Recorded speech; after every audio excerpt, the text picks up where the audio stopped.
અમરેલી જિલ્લાના બગસરામાં અમરેલી જિલ્લાના ભાજપના પ્રમુખ અતુલભાઈ કાનાણીનો જન્મદિવસની ઉજવણી। આ ઉજવણીમાં આશીર્વાદ રેસ્ટોરન્ટ ભાવેશભાઈ દ્વારા સલ્મ વિસ્તારના 30 વિદ્યાર્થીઓને સાત્વિક ભોજન કરાવેલ તેમજ અમરેલી જિલ્લાના ઉપપ્રમુખ મનોજભાઈ તેમજ તાલુકા ભાજપ પ્રમુખ પ્રદીપભાઈ તેમજ બગસરા શહેર પ્રમુખ ઘનશ્યામભાઈ તેમજ ભાજપના કાર્યકરોએ હાજરી આપેલ તેમજ માર્કેટિંગ યાર્ડના ચેરમેન કાંતિભાઈ તેમજ માર્કેટિંગ યાર્ડના અગ્રણી દેવરાજભાઈએ પણ હાજરી આપેલ અને વિદ્યાર્થીઓને પ્રોત્સાહિત કરી અને ભણતરની કીટ ગિફ્ટ આપેલ। આજરોજ અમરેલી જિલ્લા ભાજપ પ્રમુખ અતુલભાઈ કાનાણી સાહેબનો જન્મદિવસ હોય એ અનુસંધાને બગસરા શહેર ભાજપ અને તાલુકા ભાજપ અને આશીર્વાદ રેસ્ટોરન્ટ વતી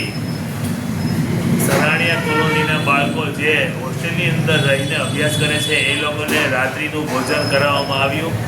અને એ બાળકોને કીટ પણ અર્પણ કરવામાં આવી ભારતીય જનતા પાર્ટી તરફથી અને સૌ કોઈ બાળકો ખુશી આનંદથી ભોજન આરોગ્યું અને સૌ કોઈએ અમારા લાડલા પ્રમુખ શ્રી અતુલભાઈ કાનાણીને ખૂબ શુભકામના આપી અને આશીર્વાદ આપ્યા। અસ્તુ ભારત માતા કી જય, વંદે માતરમ।